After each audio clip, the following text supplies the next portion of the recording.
రమణ మహర్షి ఈ ప్రదక్షిణను అత్యంత శక్తివంతమైన తపస్సు అని చెప్పారు. ఇది కేవలం గుడ్డి నమ్మకం కాదు, ఎందరో భక్తులు తమ జీవితాల్లో అనుభవపూర్వకంగా తెలుసుకున్న నిజం.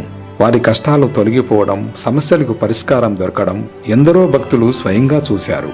అష్టదిక్పాలకుల ఆశీస్సులు మరియు అష్టలింగాల దర్శనం.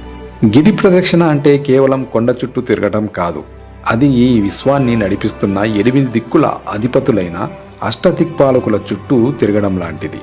ఈ 14 కిలోమీటర్ల దారిలో ప్రతి దిక్కుకు ఒకటి చొప్పున మొత్తం 8 అద్భుతమైన శివలింగాలు ప్రతిష్ఠించి ఉన్నాయి.